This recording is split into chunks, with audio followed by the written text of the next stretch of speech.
The Belgian Grand Prix, quick recap. First off, hold tight all the point scorers. Hold tight all the point scorers.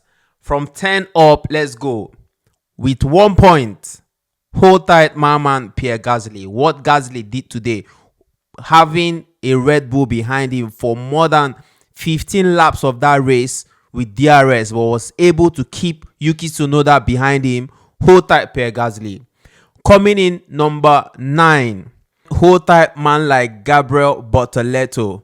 He has tasted it and he knows how sweet it is to have points in a Grand Prix race, and he said, let me have some more. And this time he has only gone and finished 9th, bringing home some precious points for the Saubers.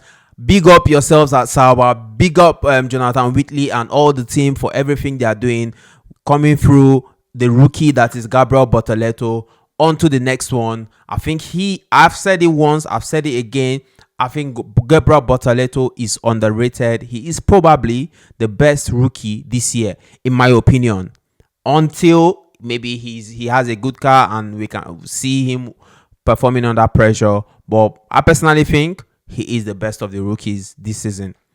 Coming in 8th position, the Kiwi, Liam Lawson. What a race. How it happened that he's finishing 8th and Isaac Hajar was finishing 20th, I don't understand. But it only came out and we found out that Isaac Hajar was carrying his car was faulty almost throughout the race. So fair enough. But congratulations to Liam Lawson. This is now becoming somewhat of a norm.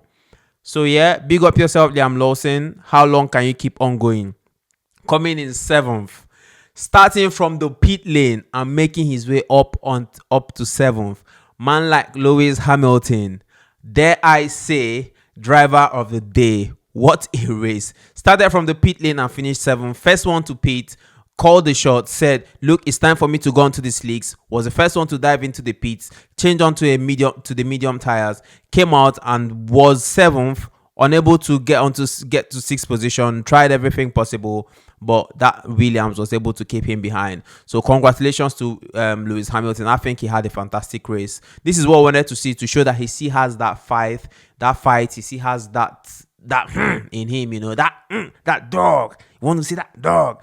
I just wish he was able to get past Albon. But again, Albon is my guy. I can't even complain. Coming in 6th, Alex Albon. Started 5th and finished 6th. Can't complain because he had a Mercedes behind him. He had a Ferrari behind him. He had a Red Bull behind him. But he still managed to finish 6th. That is a beautiful, beautiful haul of points for the Williams team. I don't know what's happening to Carlos Sainz. At this point, I'm even beginning to think that Carlos Sainz came into that team to make Alex a better driver. Because since Carlos Sainz has come in, Alex Albon, his level has gone from... And if you don't agree with me, I don't know what you're watching. And in 5th position was none other than... Who was 5th in this race? I'll tell you why I forgot who was 5th in this race. George Russell. I'm telling you, I did not see this guy throughout the race. Had a quiet race, about 13 points behind the guys who were the first 4 positions. So he was literally running his own race somewhere in between, just doing no pressure on him. Had a very quiet, uneventful race. Coming in 5th position, George Russell for Mercedes. I don't know what's happened to Mercedes. Since after Canada, it's been a downward trend. I don't know if they had an update that they had an upgrade that has downgraded them. Apparently, I think so. But we know Mercedes, they'll be working tooth and nail to make sure they fix it.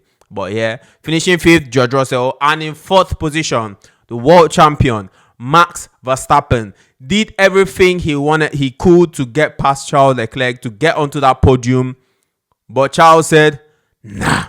Not today, broski. So, this is officially, since 2019, 3 races in a row where Max Verstappen has not been on the podium. What are you telling me? So, big up Charles. I think Charles is Max Verstappen's dad. And remember, he pushed me off the track. It's not fair. It's just an incident. Yeah. So Charles said to Max, not today. I've got these new upgrades. I'm going to make it work. And he got that rest, that suspension, doing everything. And Charles kept Max Verstappen behind him, even though Max had DRS for at least 6 to 10 laps of that race, but he couldn't just get past Charles Leclerc. And coming in third position, there I say, the man from Monegasque, the handsome, the beautiful, come on, Charles Leclerc in third position for Ferrari, fourth podium in 6 races, I think. That is wonderful, Charles. That he's quietly having I won't say a good season. He's having a decent season in a horrible Ferrari, and that is what you expect from Charles Leclerc. So big up yourself, Charles Leclerc. I respect you for that. And even considering all the pressure from Max Verstappen, managed to keep it, especially when especially on the wet tires before they changed to the slicks, and he was able to marinate and confirm that third position as his own. And then in second position, our pole sitter, the man who led the grid off with a rolling start, the man who qualified number 1 on Saturday, Mr. Lando Norris. Do you know what? Lando is getting a lot of stick. I've been on Twitter and I'm seeing people giving him stick that he's this, he's that. Come on.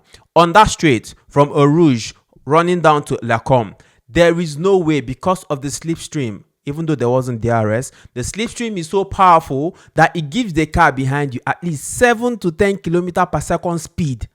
So I don't really blame Lando Norris for allowing Oscar Piastri overtaking him on the first lap of that race. My only concern is when Lando moved onto the hard tires, he was not proactive enough to call the shots, to say to his team, you need to tell me now how fast do I need to go to catch this guy? What am I doing? What am I not doing? He had to put pressure on Oscar to make sure that Oscar burned his tires a bit, but Lando did not do that. If we rewind, go back a bit to Turkey 2020, when Lewis Hamilton was crowned 7-time world champion, his team, he was speaking to them. He told them, these tires, what's happening? How do I move? Am I moving fast? Those guys behind me, those guys in front of me, what do I do? How do you want me to move? What? But Lando was quiet. And he wasn't just quiet. Because he was quiet, I think that's why he was making those mistakes. Bro, you need to be proactive. You need to speak. You need to be at the head. You need to take charge. Lando is a bloody talented driver. We can't even anybody who says otherwise, you need to have your head, you need to have your head tested. But Lando has to stand up and bring out that dog. You need to bring out the dog in you, Lando. I know you got it, man. Well, I don't know if he's got it, but it's there in every man. So what? Lando should go and watch Lewis Hamilton win the Turkish Grand Prix in 2020. Lewis had no reason to win that race, but because he was speaking, constantly talking to his race engineer and telling, they said, come in. He said, no, I can't come in now. What speed? What are others doing? But Lando has to do a bit more of that and that. But obviously, winner of the race, Oscar Piastri, the man from down under, with his 8th win in Formula 1. Oscar Piastri, 6 wins this season. Bro, this guy is cooking. People will forget that this is Oscar's 3rd season in Formula 1. It just seems like yesterday when he put out that tweet, I do not know what Alpine is talking about. I have never signed a contract with them. Mr. Zafna was left. He was left wondering, who is this small boy? Yeah, that's Oscar Piastri. And this is why he wanted McLaren. 16 points ahead now in the World Drivers' Championship. Oscar Piastri, cool head on a very level-headed shoulder again. Congratulations to Oscar for winning this race. 16 points lead in the championship, like we said. On to Hungary next week. Again, if I'm to make predictions, I'm going to say Oscar to win in Hungary. But I want to see what Lando is going to... I know Lando is going to come back swinging. We've seen it before. We will see it in Hungary. But the problem is when he comes back swinging, he now has, that propensity to make mistakes. And I feel like Oscar knows. So Oscar now does that little to even put him on the edge. Put him a bit at the edge again. But Lando, do not bulge. It's a long season. There's 13 more races to go. No, not 13. Sorry. We are halfway, isn't it? Whatever it is. Yeah, we've done 13. So, yeah, maybe another 12 races, whatever left. But this race was delayed 1 hour, 20 minutes because of the rain at Spa. But when it started, yeah, He gave us some actions, especially Lewis Hamilton. No wonder he was crowned driver of the day. I don't know who else watched that race. Let me know your thoughts. What have I missed? What have I said that is not right? I want us to build this community here of Formula One fans, passionate Formula One fans. I'm not doing no favoritism. We can have a favorite driver, but we are going to be speaking on a very normal, plain basis. No favoritism. But Albon is my guy.